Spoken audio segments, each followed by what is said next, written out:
പ്രശോഭിതം ഈ ജീവിതം, ആർദ്രമാം ദൈവസ്നേഹം നിറയും പൂവനം. ആതുരപൂർണ പ്രശോഭിതം ഈ ജീവിതം, ആർദ്രമാം ദൈവസ്നേഹം നിറയും പൂവനം. സ്നേഹദീപനാളമായി വിളങ്ങും ധന്യജീവിതം.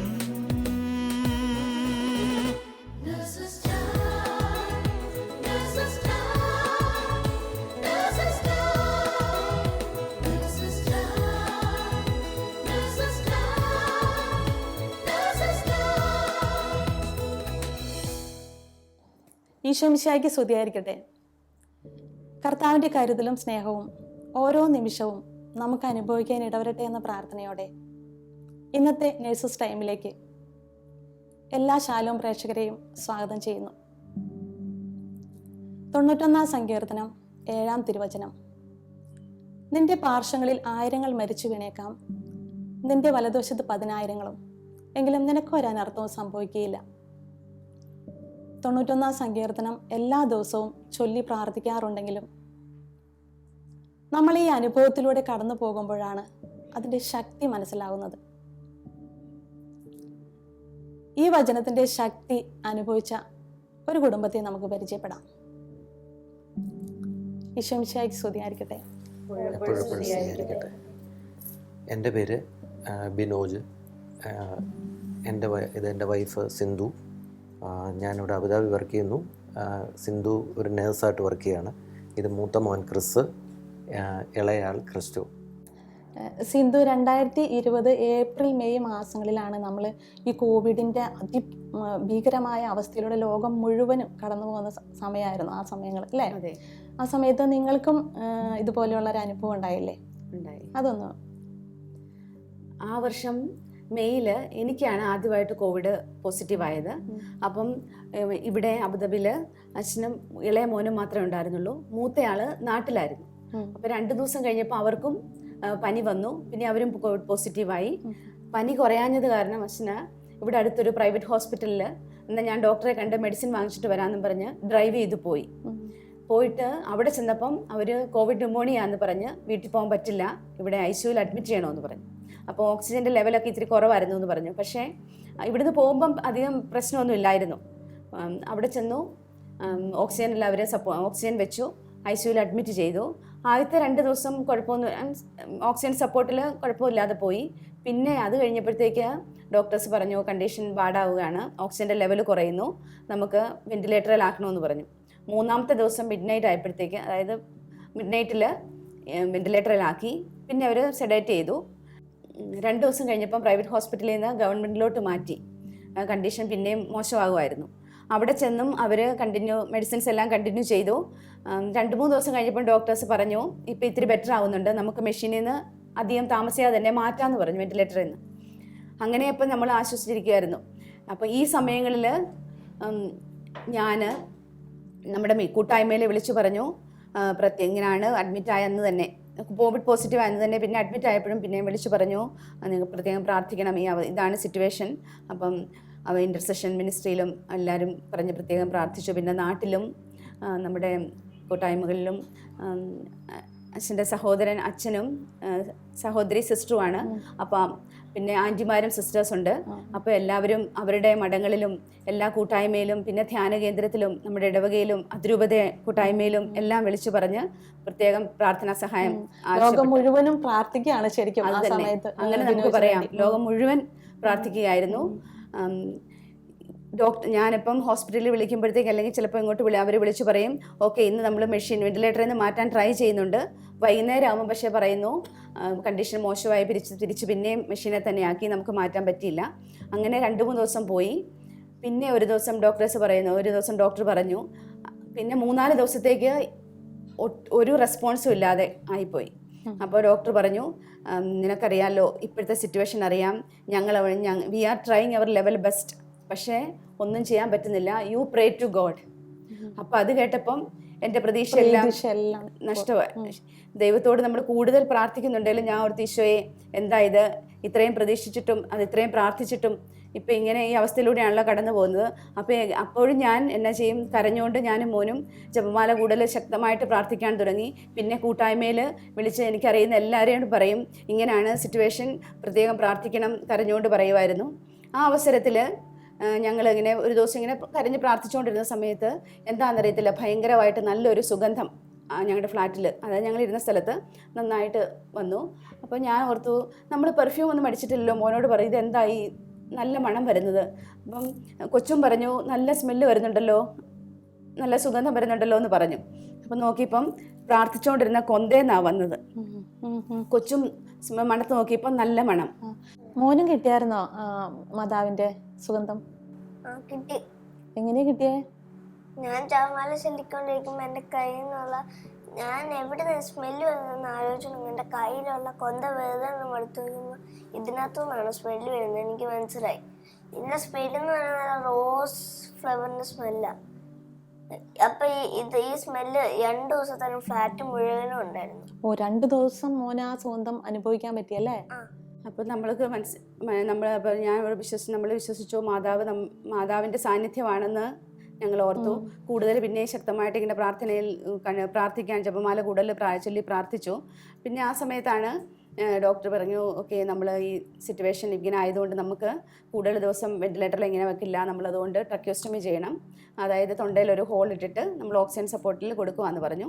അങ്ങനെ ഒരു ഏകദേശം 27 ദിവസം വെന്റിലേറ്ററിലായിരുന്നു. ഇത് sedation, on and of sedation ചെയ്തിട്ട് അങ്ങനെ വെന്റിലേറ്ററിലായിരുന്നു. 39 ദിവസം ഹോസ്പിറ്റലിൽ മൊത്തം കിടന്നു, എന്നാലും അതിന് 27 ദിവസവും വെന്റിലേറ്ററിലായിരുന്നു. പപ്പ ഹോസ്പിറ്റലാന്ന് മോൻ അറിഞ്ഞായിരുന്നോ? ഞാൻ ശരിക്കും ലാസ്റ്റാണ് കൺഫേം ആയിട്ട് ശരിക്കും അറിഞ്ഞത്. പക്ഷേ എനിക്ക് അന്ന് ഞാൻ ഒരു പള്ളിയിൽ പോയിരിക്കണം. അന്ന് എൻ്റെ ആൻറ്റിയെ വിളിച്ചപ്പം എനിക്ക് ചെറിയ സംശയം തോന്നി. അപ്പം ഞാൻ വലിയ കാര്യമായിട്ട് എടുത്തില്ല. അതുകൊണ്ട് ഞാൻ പപ്പയുടെ സിസ്റ്ററും ബ്രദറും കൂടെ, ഞങ്ങൾ 3 പേരും കൂടെ എടുത്ത പള്ളിയിൽ പോയിരിക്കുകയായിരുന്നു. അപ്പോൾ അവിടുന്ന് ബ്രദർ നീന്തുന്ന ഞാൻ കണ്ടു. അപ്പം ഞാൻ ചോദിച്ചു, ഞാനും കൂടെ നീന്തിയോടല്ലേ, വേണ്ട കൊറോണ അതുകൊണ്ട് നീന്തണം എന്ന് പറഞ്ഞു. അപ്പം എനിക്കൊരു സംശയം തോന്നി, ചിലപ്പോൾ അവർക്ക് മനസ്സിലായോ അതോ ഇല്ല, അതുകൊണ്ട് ഞാനൊന്നും മിണ്ടിയില്ല. അപ്പോൾ അത് കഴിഞ്ഞിട്ട് ഞാൻ അവിടുന്ന് ശരിക്കും പ്രാർത്ഥിച്ചു, ദൈവമേ അപ്പം ഈ കൊറോണ ഉണ്ടെങ്കിൽ മരണം എന്ത് അസുഖങ്ങളിലും മാറ്റണേന്ന് പറഞ്ഞു. അത് കഴിഞ്ഞിട്ട് ഞാൻ പിന്നെ പള്ളിയിൽ പോകാൻ വേണ്ടി പ്രാർത്ഥിക്കുക. എല്ലാ ദിവസവും ഞാൻ കുർബാനയ്ക്ക് കൂടാറുണ്ടായിരുന്നു. ഓൾട്ടർ ബോയ് ആയിട്ട് പോകാറുണ്ട്? ഓൾട്ടർ ബോയ് ആയിട്ട് കൂടായിരുന്നു. ഹോളി കമ്മ്യൂണിയൻ സ്വീകരിച്ചതിന് തൊട്ട് അടുത്ത മാസം തന്നെ ഞാൻ ഓൾട്ടർ ബോയ് ആയിട്ട് കയറിയായിരുന്നു. അപ്പം ഇങ്ങനെ ഞാനാണെങ്കിൽ നമ്മൾ ഈ കുർബാനയ്ക്ക് വിടുന്നതിനേക്കാൾ നമ്മൾ പുറത്ത് നിൽക്കുന്ന സമയത്ത് എനിക്ക് അൽത്താരപാലനായിട്ട് എപ്പോഴും എല്ലാ ദിവസവും പള്ളിയിൽ പോകുമ്പോൾ നിൽക്കുന്നത് എനിക്ക് ഇഷ്ടം. പക്ഷെ പുറത്ത് നിൽക്കുകയെന്ന് പറഞ്ഞാൽ പള്ളിയുടെ അകത്ത് തന്നെ അല്ലാതെ ജനങ്ങളുടെ അടുത്ത് നിൽക്കുന്നത്. അപ്പൊ ജനങ്ങളുടെ അടുത്ത് നിൽക്കുമ്പോൾ നമുക്ക് വേറെ കൂട്ടുകാരൊക്കെ പ്രത്യേകം നമുക്ക് വേറെ വിചാരം വരും. പിന്നെ നമുക്ക് അവരോട് സംസാരിക്കാൻ തോന്നും. പിന്നെ അങ്ങോട്ട് നോക്കും. പിന്നെ കുർബാന പുസ്തകം നോക്കാൻ പറ്റത്തില്ല. അൾത്താരയിലാണെങ്കിൽ നമുക്ക് നേരെ ദൈവത്തിന് മുന്നിൽ നമുക്ക് ദൈവത്തെ സ്തുതിച്ചുകൊണ്ടിരിക്കാം. പിന്നെ ദൈവത്തിന്റെ ശുശ്രൂഷ ചെയ്യുക, അതുകൊണ്ട് എവിടെയും നോക്കാൻ പറ്റത്തില്ല. ആ സമയത്ത് മോന് ഒത്തിരി പ്രാർത്ഥിക്കാനും പറ്റിയല്ലേ, ഈശോയോട് ഒത്തിരി കാര്യങ്ങൾ പറയാനും പറ്റി പപ്പയുടെ കാര്യം അല്ലേ? ഇത് മോന്റെ പ്രായത്തിലുള്ള എല്ലാ പിള്ളേർക്കും ഒരു പ്രചോദനമാവട്ടെ. 27 ദിവസം വെന്റിലേറ്ററിൽ, 39 ദിവസം ടോട്ടൽ ഹോസ്പിറ്റലിൽ. ഈ 27 ദിവസം വെന്റിലേറ്ററിൽ കിടന്നപ്പോഴുള്ള അനുഭവം ബിനോജിന് എന്തായിരുന്നു? ഞാൻ പനി കൂടി വന്നു. അപ്പോൾ പനിക്ക് മരുന്ന് വാങ്ങിക്കൊണ്ട് വരാമെന്ന് പറഞ്ഞ് മോനെ അവിടെ ഫ്ലാറ്റിലാക്കിയിട്ട് ഞാൻ പോവുകയാണ്. ഹോസ്പിറ്റലിൽ പോയി മരുന്ന് മേടിക്കാനായിട്ട് അവിടെ ചെല്ലുമ്പോഴാണ് എനിക്ക് ഫോണിൽ മെസ്സേജ് വരുന്നത്, കോവിഡ് പോസിറ്റീവായി എന്ന് പറഞ്ഞ് മെസ്സേജ് വന്നു. അപ്പോൾ ഞാൻ ആ ഡോക്ടറെ കാണിച്ചു കൊടുത്തു. അപ്പോൾ ഞാൻ കോവിഡ് ടെസ്റ്റ് ചെയ്ത് വേറൊരു ഹോസ്പിറ്റലായിരുന്നു. അപ്പോൾ അവരെ കാണിച്ചു കൊടുത്തപ്പോൾ കോവിഡ് പോസിറ്റീവായെന്ന് പറയുമ്പോൾ പറഞ്ഞു എക്സ്റേ ചെയ്ത് നോക്കണമെന്ന് പറഞ്ഞു. ആ എക്സ്റേ ചെയ്ത് വന്നു കഴിഞ്ഞപ്പോൾ തന്നെ ഡോക്ടർ പറഞ്ഞു ഇവിടെ അഡ്മിറ്റ് ആകണം, ഇച്ചിരി ന്യൂമോണിയ കാണിക്കുന്നുണ്ട്, പക്ഷേ നിങ്ങൾക്ക് ബ്രീത്തിങ് പ്രോബ്ലം, എനിക്കൊരു ചെറിയൊരു ബ്രീത്തിങ്ങിൻ്റെ ഒരു പ്രോബ്ലം ഉണ്ടായിരുന്നു. ഒരു ശ്വാസം നമ്മളിങ്ങനെ സാധാരണ എടുക്കുന്നതിനേക്കാളും നമ്മൾ ഇച്ചിരൂടെ എടുത്തു വലിക്കുന്ന പോലെ അങ്ങനെ ഒരു ഇത് വന്നു കഴിഞ്ഞപ്പോഴത്തേനും അങ്ങനെ ഇത് പറഞ്ഞപ്പോഴാണ് ഡോക്ടർ ഇതെല്ലാം ചെയ്ത് വന്ന് എൻ്റെ അടുത്ത് പറഞ്ഞു ഇവിടെ അഡ്മിറ്റ് ആകണമെന്ന് പറഞ്ഞു. അപ്പോൾ എന്നെ ICUവിൽ അഡ്മിറ്റ് ആക്കി. അപ്പോൾ തന്നെ അവരെനിക്ക് ഓക്സിജൻ തരികയാണ്. ഓക്സിജൻ തന്ന് ആ ഒരു ടൈമിൽ തന്നെ ഞാൻ വിളിച്ചു പറഞ്ഞു എനിക്ക് വീട്ടിൽ വരാൻ പറ്റില്ല, എന്നെ ഇവിടെ അഡ്മിറ്റ് ചെയ്തു എന്ന് ഞാൻ സിന്ധുവിനെ വിളിച്ചു പറഞ്ഞു. അങ്ങനെ നിന്ന് 2 ദിവസം കഴിഞ്ഞു. ഒരു ദിവസം രാത്രിയിൽ അവർ വന്നിട്ട് എന്നോട് പറഞ്ഞു നിങ്ങളെ വെന്റിലേറ്ററിലേക്ക് മാറ്റുകയാണ്, ആരെങ്കിലും വിളിച്ചു പറയാനുണ്ടെന്നുണ്ടെങ്കിൽ പെട്ടെന്ന് വിളിച്ചു പറയണം. അപ്പം ഞാൻ പറഞ്ഞു എൻ്റെ വൈഫിനെ എനിക്ക് വിളിച്ചു പറയണം എന്ന് പറഞ്ഞു. വെന്റിലേറ്ററിലേക്ക് കണക്ട് ചെയ്തു. അത് മാത്രം എനിക്ക് ഓർമ്മയുണ്ട്. പിന്നീട് ഞാൻ കണ്ണു തുറക്കുന്നത് 27 ദിവസം കഴിഞ്ഞിട്ടാണ് ഞാൻ കണ്ണു തുറക്കുന്നത്. കണ്ണു തുറക്കുന്ന അപ്പോൾ ഞാൻ കടന്ന സ്ഥലം ഏത് ഹോസ്പിറ്റലിലാണ് പോയെന്നൊക്കെ എനിക്കറിയായിരുന്നു. പക്ഷെ ഞാൻ കണ്ണു തുറക്കുമ്പോൾ ഞാൻ ഒറ്റയ്ക്കൊരു മുറിയിലാണ്. ഞാൻ ആദ്യമേ കണ്ണു തുറന്ന് നോക്കി, ചുറ്റും നോക്കി കഴിഞ്ഞപ്പം എനിക്ക് അനങ്ങാൻ പറ്റുന്നില്ല. അപ്പം എൻ്റെ ദേഹം മുഴുവൻ വയറ് കണക്ട് ചെയ്തിട്ടിരിക്കുകയാണ്. പിന്നീട് ഞാനിങ്ങനെ പതുക്കെ എത്തി താഴേക്ക് നോക്കിക്കഴിഞ്ഞപ്പോൾ ECG വയറുകളാണെന്ന് എനിക്ക് മനസ്സിലായി. ECG വയറുകൾ BP കണക്ട് ചെയ്തിരിക്കുന്നത്. തൊട്ട് മുകളിൽ ഒരു അലാറം കേട്ടു. തല പൊക്കി നോക്കിയപ്പോഴാണ് അത് വെന്റിലേറ്ററിൽ നിന്ന് ഓക്സിജൻ കണക്ട് ചെയ്ത് അപ്പോഴാണ് ഇത്രയും ഇതായിട്ട് കണക്ട്. വെന്റിലേറ്റർ കണക്ട് ചെയ്തിട്ടിരിക്കുന്നത് കണ്ടപ്പോഴത്തേനാണ് ഇത്രയും സിവിയർ ആയത്. പിന്നെ ഞാൻ മുമ്പിലേക്ക് നോക്കുമ്പോഴത്തേന് എനിക്ക് കാണുന്ന എൻ്റെ ഫാമിലി ഫോട്ടോ അവരവിടെ നേരെ കാണാവുന്ന രീതിയിൽ എൻ്റെ ഫാമിലി ഫോട്ടോ അവിടെ ഇരിക്കുന്നു. ഒരു ക്ലോക്ക്, ഇതല്ലാതെ ആ റൂമിലൊന്നുമില്ല. അപ്പം ഞാൻ കണ്ണ് തുറന്ന് ഞാൻ തല വെട്ടിച്ച് അങ്ങോട്ടും ഇങ്ങോട്ടും ഇപ്പോൾ നോക്കി വന്നു കഴിഞ്ഞപ്പോഴത്തേനാണ് ഒരു നേഴ്സ് കയറി വന്നു. അപ്പം ഞാൻ എൻ്റെ അനക്കം കേട്ട് അവരെ ഡിറ്റക്ട് ചെയ്തെന്ന് തോന്നുന്നു. ഒരു നേഴ്സ് കയറി വന്ന് എന്നോട് സംസാരിച്ചപ്പോൾ എനിക്ക് സംസാരിക്കാൻ പറ്റുന്നില്ല. കാരണം എനിക്ക് ഓക്സിജൻ തന്നിരിക്കുന്നത് ഇവിടെ തൊണ്ട കട്ട് ചെയ്തിട്ട് അതിൽ ഓക്സിജൻ തരുന്നു, എനിക്ക് സംസാരിക്കാൻ പറ്റില്ല. അപ്പോൾ എൻ്റെ അടുത്ത് ചോദിച്ചു എങ്ങനെയുണ്ട് എന്നൊക്കെ എന്നോട് സംസാരിക്കും. പക്ഷേ എനിക്ക് ഒന്നും സംസാരിക്കാനൊന്നും പറ്റുന്നില്ല. എൻ്റെ ദേഹം മുഴുവൻ വേദനയാണ്. ആകെപ്പാടെ എനിക്ക് എന്ത് ചെയ്യണമെന്ന് അറിയാമല്ലോ. ഒന്നാമത്തെ കാര്യം, ഇത് ഞാൻ എവിടെ കിടക്കുന്നതെന്നുള്ള ഒരു ഞാനൊന്ന് പകച്ചു, കാരണം ഒന്നും മനസ്സിലാകുന്നില്ല. അവരെന്ത് എൻ്റെ അടുത്ത് പറഞ്ഞു, ഇതുപോലെ തന്നെ ഹോസ്പിറ്റൽ ഒരു ഗവൺമെൻറ് ഹോസ്പിറ്റലാണ്. ഹോസ്പിറ്റലിലെ പേരൊക്കെ പറഞ്ഞപ്പോൾ എനിക്ക് മനസ്സിലായി ഇന്ന ഹോസ്പിറ്റലിലാണ് കിടത്തിയിരിക്കുന്നത്. അപ്പോൾ ഇത്ര ദിവസമായി ഇവിടെ അഡ്മിറ്റ് ആക്കിയിരിക്കുകയായിരുന്നു. ഇപ്പോൾ ഇങ്ങനെ ഇങ്ങനെ ഇത് കിടക്കുന്നുണ്ട്. അപ്പം ദേഹത്ത് ഇങ്ങനെ ഇത്രയും ദിവസം കടന്നുകൊണ്ട് ദേഹത്തൊക്കെ നല്ല വേദനയൊക്കെ ഉണ്ടാവും. അപ്പോൾ അങ്ങനെ സംസാരിച്ചുകൊണ്ട് നിൽക്കുകയായിരുന്നു. പിന്നീടുള്ള സമയങ്ങളിൽ ഞാൻ എത്ര നേരം ഉറങ്ങുന്നു, എത്ര നേരം എണീറ്റിരിക്കുന്നു ഒന്നും എനിക്കറിയില്ല. കാരണം ആ ഒരു ടൈമിലാണ് ഞാൻ ശരിക്കും നേഴ്സസ് എന്തുമാത്രം എനിക്ക് വേണ്ടിയിട്ട് അവിടെ ജോലി ചെയ്തിരുന്നു എന്നെനിക്ക് മനസ്സിലായത്. എന്തുമാത്രം അവർ കഷ്ടപ്പെടുന്നു, അവരുടെ കഷ്ടപ്പാടുകളും അവർ നമ്മൾക്ക് വേണ്ടി ചെയ്യുന്ന സേവനങ്ങൾ എന്താണെന്ന് ശരിക്കും നമുക്ക് മനസ്സിലാകുന്നു. യഥാർത്ഥത്തിൽ ഒരു നേഴ്സ് നമ്മൾക്ക് അനങ്ങാൻ മേലാതെ കിടക്കുന്ന ഘട്ടത്തിലാണ് നമ്മൾക്ക് അവരുടെ ശരിക്കുള്ളൊരു വില നമ്മൾ മനസ്സിലാക്കുന്നത്. അതിൽ സിസ്റ്റേഴ്സ് പല ഷിഫ്റ്റിൽ സിസ്റ്റേഴ്സ് വരും, പല ആൾക്കാർ കയറി വരും. അവർ വന്ന് വീട്ടിൽ നിന്ന് കൊടുത്തുവിട്ട ബ്ലസ് ചെയ്ത ഓയിൽ എൻ്റെ നെറ്റിയിൽ കുരിശ് വരയ്ക്കും. പിന്നെ എൻ്റെ കയ്യിൽ പിടിച്ച് പ്രാർത്ഥിക്കും. പിന്നെ പ്രാർത്ഥനകളെല്ലാം ഇവരെനിക്ക് ചൊല്ലിത്തരും. ഇങ്ങനെയുള്ള പല കാര്യങ്ങളും അങ്ങനെ ചെയ്തു. ഇതേ സമയത്ത് തന്നെ ഞാനിങ്ങനെ പലതരം സ്വപ്നങ്ങൾ ഇങ്ങനെ എനിക്ക് പലതരം അനുഭവങ്ങളാണ് ഈ ഒരു സമയത്ത് എനിക്കുണ്ടാകുന്നത്. ഇതിനകത്ത് 3 തവണ ഉള്ള ഒരു സ്വപ്നം കണ്ടത് എന്താണെന്ന് ചോദിച്ചാൽ, അത് ഇതിന് മുമ്പ് ആയിട്ട് കണ്ട ഇതിനകത്ത് 3 അവസരങ്ങളിൽ എനിക്ക് ശ്വാസം മുട്ടി ഞാനിങ്ങനെ മരിക്കാൻ 3 സ്വപ്നങ്ങളാണ്. 3 സമയത്തിൽ കണ്ടതാണ്. ഞാനിങ്ങനെ ശ്വാസം മുട്ടി മരിക്കാനായിട്ട് പോകുന്ന സമയത്ത് എങ്ങനെയോ ഞാൻ കൈയെത്തി ഫോൺ എടുത്ത് സിന്ധുവിനെ വിളിക്കും. സിന്ധു, ഞാൻ ഇന്ന സ്ഥലത്ത് സ്ട്രക്കായി നിൽക്കുകയാണ്, പെട്ടെന്ന് വരണം എന്ന് പറയുമ്പോൾ ഈ 3 സ്ഥലത്തുനിന്ന് സിന്ധു വന്നിട്ട് എന്നെ രക്ഷിച്ചുകൊണ്ട് പോവാണ്. രക്ഷിച്ചുകൊണ്ട് പോയിട്ട് പറയും, ഞാൻ വീട്ടിലിരുത്തിയ ആളല്ലേ, എന്താണ് ഇവിടെ വന്ന് നിൽക്കുന്നത്, ഇങ്ങനെയുള്ളൊരു സ്ഥലത്ത് വന്നിരിക്കുന്നത് എങ്ങനെയാണ്? മരിക്കാൻ ശ്വാസം മുട്ടി മരിക്കാൻ പോകുന്ന സമയത്താണ് എനിക്ക് ശ്വാസം കിട്ടുന്നില്ല. ആ ഒരു സമയത്താണ് സിന്ധു വന്ന് എന്നെ രക്ഷപ്പെടുത്തി. അതൊരു കുഴലിനകത്ത് അടഞ്ഞു പോവാണ്. അടഞ്ഞു പോയിട്ട് എനിക്ക് തുറക്കാനും ഒന്നും മേലാത്ത സമയത്ത് ഞാൻ ഫോൺ ചെയ്ത് ഇന്ന സ്ഥലത്ത് ലൊക്കേഷൻ അയച്ചു കൊടുത്ത് സിന്ധു അവിടെ വന്ന് എന്നെ തുറന്നെടുക്കുകയാണ്. അപ്പം ചോദിച്ചു, ഇതിനകത്തൊക്കെ എങ്ങനെ വന്ന് കയറി? ആ ഒരു അവസരം ഇത് പിന്നീട് ഞാൻ ഡിസ്ചാർജ് ചെയ്ത് വെളിയിൽ വന്ന് ആ ഹോസ്പിറ്റലിൻ്റെ നേഴ്സ് മാനേജറെ ഞാൻ പിന്നീടൊരു അവസരത്തിൽ കണ്ട സമയത്ത് ആ സിസ്റ്റർ എൻ്റെ അടുത്ത് പറഞ്ഞു, എനിക്ക് നിന്നോടൊരു കാര്യം പറയാനുണ്ട്. അപ്പം ഞാൻ ചോദിച്ചു, എന്താണ് കാര്യം? ഇവിടെ നീ ഒരു തവണയല്ല, പേടിക്കാനല്ല ഞാൻ പറയുന്നത്, 3 തവണ മരിച്ച ആളാണ്. Praise the Lord. അവർക്ക് അറിയാലോ കാര്യം. അവർക്കറിയാം. അപ്പം ഞാൻ എൻ്റെ അവസ്ഥ എന്താണെന്ന് ഞാൻ ആ ഹോസ്പിറ്റലിൽ ഉണ്ടായിരുന്നു അത്രയും സമയങ്ങളിൽ അവരവിടെ ഉണ്ടായിരുന്നു. ആ ഒരു ഡ്യൂട്ടിയിലുള്ള എൻ്റെ കണ്ടീഷൻസ് എന്തൊക്കെയാണ് എന്ന് സിന്ധുവിനെ വിളിച്ച് പറഞ്ഞു കൊടുത്തുകൊണ്ടിരുന്നവരായിരുന്നു. എൻ്റെ അടുത്ത് പറഞ്ഞ ആ ഒരു ടൈമിലാണ് ഞാനിത് ആലോചിക്കുന്നത്. 3 തവണ കണ്ട സ്വപ്നവും ഇവർ എൻ്റെ അടുത്ത് ഇത് പറഞ്ഞതും തമ്മിലുള്ള ആ ഒരു സമയത്ത് അപ്പോഴാണ് ശരിക്കും ഞാൻ പേടിക്കുന്നത്. അപ്പം അതുവരെ എനിക്ക് അങ്ങനെ വലിയ പേടിയൊന്നുമില്ലായിരുന്നു. നമ്മൾ ഹോസ്പിറ്റലിൽ അഡ്മിറ്റായി നമ്മൾ കടന്നു ഡിസ്ചാർജ് ആയി വന്നു. പക്ഷേ ഇത് പിന്നീട് ഞാനിത് ഏകദേശം 2 മാസം കഴിഞ്ഞാണ് ഇത് കാണുന്നത്. അന്നേരമാണ് പറയുന്നത് 1 തവണയല്ല മരിച്ചത്, മരിച്ചു 3 തവണ ഏകദേശം അവർ എന്നെ ഉപേക്ഷിച്ചതാണ്. കാരണം ഇനിയും രക്ഷപ്പെടില്ല എന്നുള്ളൊരു അവസരത്തിൽ. ഇതേപോലെ തന്നെ എനിക്ക് വേറൊരു അനുഭവം ഉണ്ടായത് എന്താണെന്ന് ചോദിച്ചു കഴിഞ്ഞാൽ, ഒരു ദിവസം ഇങ്ങനൊരു സ്വപ്നത്തിൽ ഞാനിങ്ങനെ ഉറക്കത്തിൽ ഞാനിങ്ങനൊരു സ്വപ്നം കണ്ടു. ഞാനും മോനും സിന്ധുവും അബുദാബിയിൽ എവിടെയോ ഒരു ഓണത്തിൻ്റെ ഫംഗ്ഷനാണ്. ഒരു ഓണത്തിൻ്റെ ഫംഗ്ഷന് ഞങ്ങൾ പോവുകയാണ്. അപ്പോൾ ഞങ്ങൾ ഓണത്തിൻ്റെ ടൈമിലുള്ള ഡ്രസ്സും ഒക്കെ ഇട്ടാണ് ഞങ്ങൾ പോകുന്നത്. അപ്പോൾ അവിടെ ചെന്നപ്പോൾ ഒത്തിരി ആൾക്കാരുകളുണ്ട്.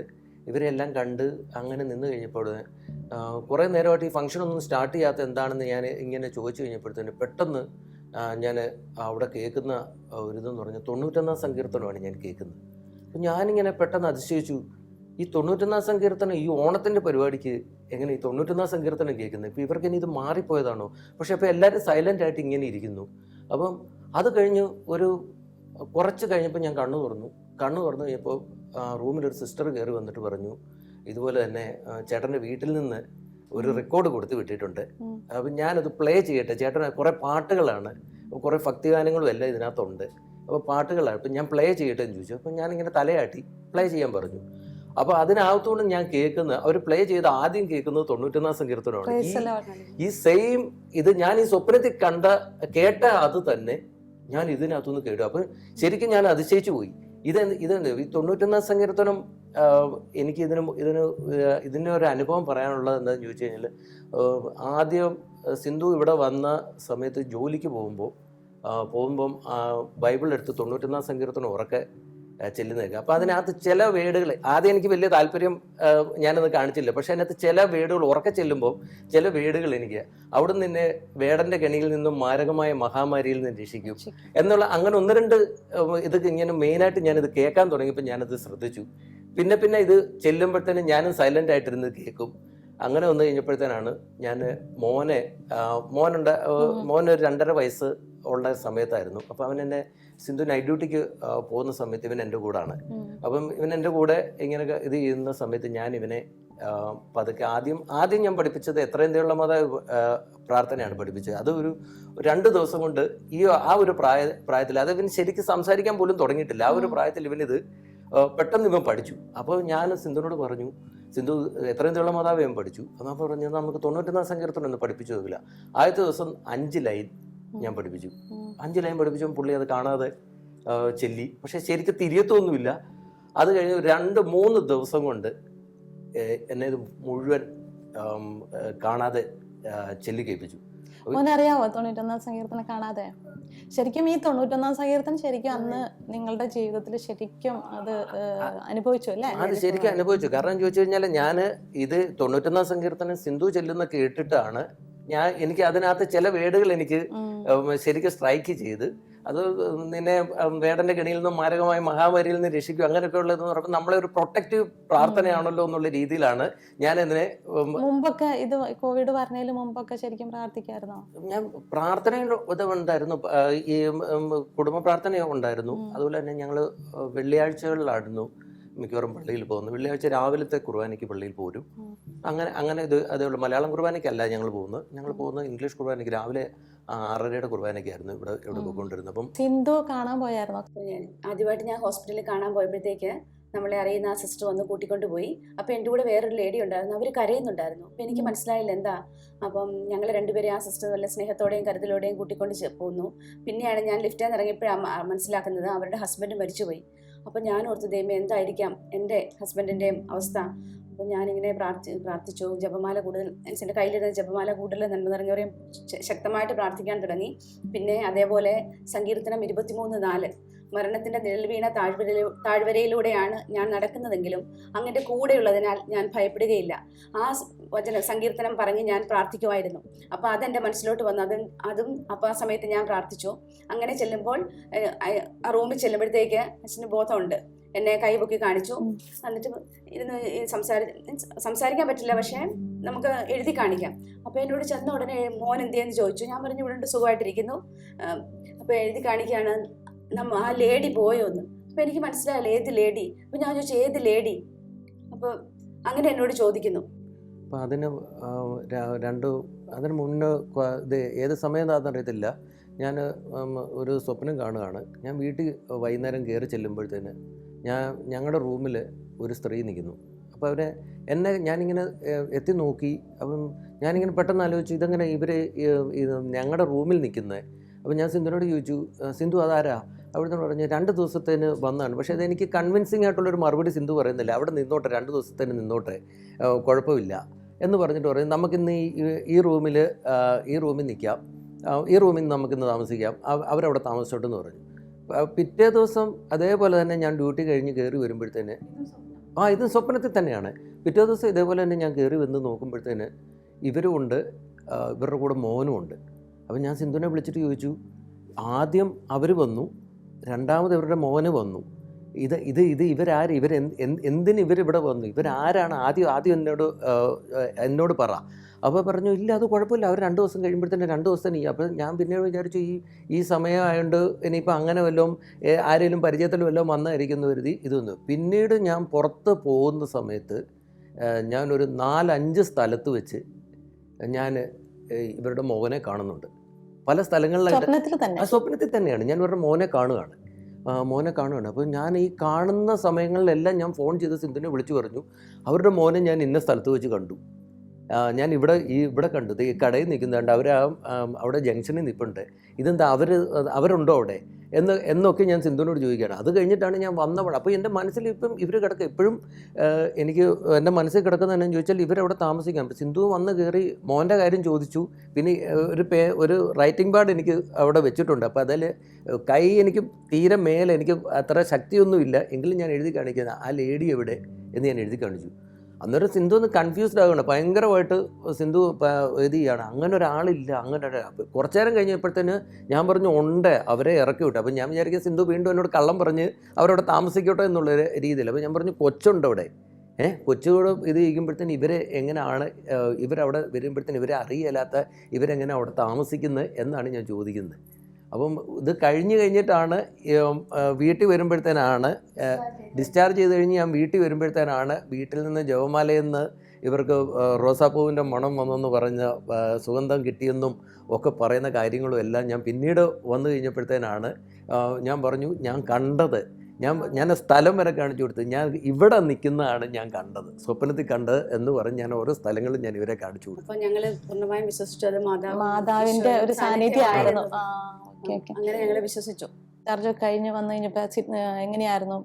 ഞാൻ പിന്നീട് ഡിസ്ചാർജ് കിട്ടി. 39 ദിവസം കഴിഞ്ഞ് ഡിസ്ചാർജ് കിട്ടി. ഹോസ്പിറ്റലിൽ നിന്ന് അവരെന്നെ വീട്ടിൽ കൊണ്ടാക്കി. ആ ഡിസ്ചാർജിന് മുമ്പായിട്ട് അവർ എന്നെ ഈ ഒരു ഹോസ്പിറ്റലിൽ നിന്ന് വേറൊരു ഹോസ്പിറ്റലിലേക്ക് കൂടെ അവർ മാറ്റുകയാണ്. കാരണം ഇവിടെ ഇൻഫെക്ഷൻ ഒത്തിരി ഉണ്ട്, അതുകൊണ്ട് വേറൊരു ഹോസ്പിറ്റലിൽ, റീഹാബ് ഹോസ്പിറ്റലിലേക്ക് മാറ്റുക എന്ന് പറഞ്ഞു. അപ്പോൾ അതിന് മാറ്റുന്നതിന് മുമ്പായിട്ട് അവരൊരു ടെസ്റ്റ് ചെയ്യാൻ എന്നോട് പറഞ്ഞു, എണീറ്റ് നിൽക്കാൻ പറ്റുമെന്ന് നോക്കാൻ പറഞ്ഞു. അപ്പോൾ ഞാൻ കൈ കുത്തി ഞാൻ ബെഡിൽ എണീറ്റിരുന്നു കഴിഞ്ഞിട്ട് അവരെന്നെ എന്നോട് പറഞ്ഞു താഴെ ഇറങ്ങി നടക്കാൻ പറഞ്ഞു. അപ്പോൾ ഒരു ഓക്സിജൻ മാത്രം കണക്ട് ചെയ്തിട്ടു റൂമിൽ കൂടെ ഞാൻ 3 സ്റ്റെപ്പ് നടക്കാനാണ് പറഞ്ഞു. പക്ഷെ ഞാനൊരു റൂമിൻ്റെ അങ്ങേ അറ്റം വരെ നടന്നു. അത് കഴിഞ്ഞപ്പോഴത്തേന് ഫിസിയോതെറാപ്പിസ്റ്റ് തന്നെ എന്നോട് പറഞ്ഞു, ഇത് ഭയങ്കര അതിശയമാണ്, കാരണം സാധാരണഗതിയിൽ ഇങ്ങനെ എണീക്കുന്ന ആൾക്കാർ 2 സ്റ്റെപ്പ് കഴിയുമ്പോൾ തന്നെ വീണു പോകും എന്നുള്ളൊരു പ്രതീക്ഷയിലാണ് ഞങ്ങളിരുന്നത്. ഞാൻ അത്ര സ്ട്രോങ് ആയിട്ട് തന്നെയാണ്. അത് കഴിഞ്ഞപ്പോൾ എൻ്റെ അടുത്ത് വന്നിട്ട് പറഞ്ഞു, നിങ്ങൾക്ക് അധിക കാലം ഇവിടെ കിടക്കേണ്ടി വരത്തില്ല, നിങ്ങൾക്ക് പെട്ടെന്ന് വീട്ടിൽ തന്നെ പോകാം. പക്ഷേ അത് കഴിഞ്ഞാൽ എന്നെ വേറൊരു ഹോസ്പിറ്റലിലേക്ക് മാറ്റി. അവിടുന്ന് 6-7 ദിവസം അവരെനിക്ക് പലത് എക്സസൈസും ഫിസിയോതെറാപ്പി എക്സസൈസുകളും ഒക്കെ ചെയ്ത് അവരെന്നെ വിടുന്നത്. അത് കഴിഞ്ഞ് വീട്ടിൽ പറഞ്ഞു വിട്ടു. ഒരാഴ്ച കഴിഞ്ഞപ്പോഴത്തേനും ഞങ്ങളൊരു ഫോളോ അപ്പ്. ഞാൻ പിറ്റേ ദിവസം തന്നെ പതുക്കെ റൂമിൽ കൂടെ നടക്കാൻ തുടങ്ങി കഴിഞ്ഞപ്പോഴത്തേന് അവർ പറഞ്ഞു, പിന്നീട് താഴെ പുറത്തേക്ക് ഇറങ്ങാൻ പറഞ്ഞു. അപ്പോൾ സിന്ധു 2 ദിവസം കൂടെ വന്നു. ഞാൻ പറഞ്ഞു ഇനി കൂടെ വരണ്ട, ഞാൻ പതുക്കെ ഒന്ന് നടന്നു നോക്കട്ടെ. ഞാൻ കുറച്ച് സമയമൊക്കെ എടുത്ത് നടന്നു. ആദ്യം ഒരു സിന്ധു അറിയാതെ ഞാനൊരു 1.5 കിലോമീറ്ററോളം നടന്നു. 1.5 കിലോമീറ്റർ നടന്നു. പിന്നെ ഇച്ചിരി കിതയ്ക്കുമ്പോൾ ഞാൻ എവിടെയെങ്കിലും സൈഡിൽ പിടിച്ച് നിൽക്കും. അങ്ങനെ ഒരു 1.5 കിലോമീറ്ററോളം നടന്നിട്ട് ഞാൻ തിരിച്ച് വീട്ടിൽ കയറി വന്നു. അത് കഴിഞ്ഞിട്ടാണ് ഡോക്ടറെ കാണാൻ വേണ്ടി പോകുന്ന ഒരു 1.5 ആഴ്ച കഴിഞ്ഞപ്പോൾ ഡോക്ടർ ഒരു ഫോളോ അപ്പിന് വേണ്ടി ചെന്ന് കഴിഞ്ഞപ്പോൾ ഡോക്ടറിൻ്റെ ഇമേജസ്, എക്സ്റേയുടെ ഇമേജസ് എടുത്തതും ഇവിടുത്തെ കമ്പാരിഷൻ എല്ലാം കൂടെ എന്നെ കാണിച്ചു കഴിഞ്ഞപ്പോഴത്തേന് പറഞ്ഞു ഈ ഒരു കണ്ടീഷനിൽ നിന്ന് ഇപ്പോൾ ഇപ്പം നിൽക്കുന്നത്, അതായത് എൻ്റെ അടുത്ത് അൾട്രാസൗണ്ട് ഇതെല്ലാം ചെയ്ത് എന്നെ ഇത് കാണിച്ചു. ഇപ്പോഴത്തെ അവസ്ഥ കണ്ടോ, അതായത് ആ ലങ്സ് പോയിടത്തു നിന്ന് പുതിയൊരു ലങ്സ് കിട്ടിയ പോലുള്ള ഒരു അവസ്ഥയാണ്. എനിക്ക് വിശ്വസിക്കാൻ പറ്റുന്നില്ല. അങ്ങനെയാണ് നമ്മൾ പ്രാർത്ഥിച്ചതും. ഒരു പുതിയ ലങ്സ് വെച്ച് കൊടുക്കണ ഈശോയെ എന്നാണ് രക്തം കൊണ്ട് കഴുകി ഒരു പഴയ ലങ്സ് മാറ്റി പുതിയ ലങ്സ് വെച്ച് കൊടുക്കണം നമ്മൾ പ്രാർത്ഥിച്ചുകൊണ്ടിരുന്നത്. അപ്പോൾ അങ്ങനെ തന്നെ ഡോക്ടർ പറഞ്ഞു ഇതൊരു പുതിയ ലങ്സ് വെച്ചതുപോലെയായി. പഴയ ലങ്സിന് ഈ പഴയ എക്സ്റേ CT സ്കാനും വെച്ച് നോക്കിയാൽ ഇതവർക്ക് ഇത്രയും ക്ലിയർ കോവിഡ് വന്ന ഒരു ഇതുമില്ല. കാരണം അവർ പറഞ്ഞ ആ ഒരു ടൈമിൽ പാച്ചസ് വരും, നമുക്ക് എക്സ്റേയിൽ പാച്ചസ് കാണാൻ പറ്റും. പക്ഷേ അത് എൻ്റെ എക്സ്റേ എടുത്ത് നോക്കിക്കഴിഞ്ഞപ്പോൾ എന്നോട് പറഞ്ഞു ഇതെനിക്ക് ഒരിക്കലും വിശ്വസിക്കാൻ പറ്റത്തില്ല, കോവിഡ് വന്നതാണെന്ന് ആരും പറയില്ല. നിങ്ങളുടെ ലങ്സിന്റെ ശിലാഹൃദയം എടുത്തു മാറ്റി മാംസള ഹൃദയം വെച്ചു എന്ന് പറഞ്ഞ പോലെ പഴയ ശ്വാസകോശം എടുത്തു മാറ്റി പുതിയൊരു ശ്വാസകോശം വെച്ച് തന്നു. അത് കഴിഞ്ഞിട്ട് ഞാൻ 5-6 കിലോമീറ്റർ നടന്നാലും ഓടിയാലും ഒന്നും ഒരു കുഴപ്പമില്ല. ഇപ്പോഴും അത് കഴിഞ്ഞ് ഞാൻ കേൾക്കുന്നു കോവിഡ് വന്ന് വളരെ സിമ്പിളായിട്ട് ഒരു പ്രശ്നമില്ലാതെ കോവിഡ് വന്നു പോയവർ തന്നെ ബ്രീത്ത് ചെയ്യാനായിട്ട് ഒത്തിരി ബുദ്ധിമുട്ടുന്നു, നടക്കാൻ മേല, അങ്ങനെയൊക്കെ ഒത്തിരി കാര്യങ്ങളാണ്. അത് വെച്ച് കഴിയുമ്പോൾ ഞാൻ ഇപ്പോഴും നന്ദി പറയുന്ന ഒരു കാര്യമാണ്. ഈശ്വര, അത് എനിക്ക് യാതൊരു പ്രശ്നം, ഇത്രയും സിവിയറായിട്ട് കിടന്നിട്ട് എനിക്ക് യാതൊരു പ്രശ്നമില്ലാതെ ഞാൻ കടന്നു പോയെന്നുണ്ട്. Praise the Lord. അവൻ എന്നെ വിളിച്ച് അപേക്ഷിക്കുമ്പോൾ ഞാൻ ഉത്തരമരുളും. അവൻ്റെ കഷ്ടതയിൽ ഞാൻ അവനോട് ചേർന്ന് നിൽക്കും. ഞാൻ അവനെ മോചിപ്പിക്കുകയും മഹത്വപ്പെടുത്തുകയും ചെയ്യും. ദീർഘായുസ് നൽകി ഞാൻ അവനെ സംതൃപ്തനാക്കും. എൻ്റെ രക്ഷ ഞാൻ അവന് കാണിച്ചു കൊടുക്കും. കർത്താവിൻ്റെ രക്ഷ അനുഭവിച്ചറിഞ്ഞ ഈ കുടുംബത്തിൻ്റെ അനുഭവ സാക്ഷ്യമാണ് നാം ഇപ്പോൾ ശ്രവിച്ചത്. കർത്താവിൻ്റെ ഈ രക്ഷ ലോകം മുഴുവനും അനുഭവിക്കുന്നതിനുള്ള കൃപയ്ക്കായി എല്ലാ നഴ്സുമാരെയും അവരുടെ കുടുംബങ്ങളെയും പരിശുദ്ധ അമ്മയുടെ വിമല ഹൃദയം വഴി ഈശോയ്ക്ക് സമർപ്പിച്ചുകൊണ്ട് നമുക്ക് പ്രാർത്ഥിക്കാം. ഓരോ നഴ്സും ഒരു വിശുദ്ധനാകട്ടെ, വിശുദ്ധയാകട്ടെ. ഈശോ മിശിഹായ്ക്ക് സ്തുതിയായിരിക്കട്ടെ. ദൈവമാതാവും ഞങ്ങളുടെ അമ്മയുമായ കന്യകാമറിയമേ, ഫാത്തിമാനാഥേ, എന്നെയും എൻ്റെ കുടുംബത്തെയും തിരുസഭയെയും മാനവകുലത്തെയും ലോകമെമ്പാടുമുള്ള നേഴ്സുമാരെയും അങ്ങേ വിമല ഹൃദയത്തിന് പ്രതിഷ്ഠിക്കുന്നു. അങ്ങേ ശക്തിയുള്ള സംരക്ഷണത്തിൽ ഞങ്ങളെ കാത്തുകൊള്ളണമേ. ആത്മീയവും ശാരീരികവുമായ സകല അപകടങ്ങളിലും ക്ലേശങ്ങളിലും നിന്ന് ഞങ്ങളെ രക്ഷിച്ചു കൊള്ളണമേ. എല്ലാറ്റിലും ദൈവേഷ്ടം കണ്ടെത്തി നിറവേറ്റുവാനും യേശുവിൻ്റെ തിരുഹൃദയത്തിന് പ്രീതികരമായ വിധത്തിൽ ജീവിച്ച് സ്വർഗഭാഗ്യത്തിൽ എത്തിച്ചേരുവാനും കാരുണ്യനാഥേ, ഞങ്ങളുടെ സ്നേഹമുള്ള അമ്മേ, ഞങ്ങളെ സഹായിക്കണമേ. ആമേൻ.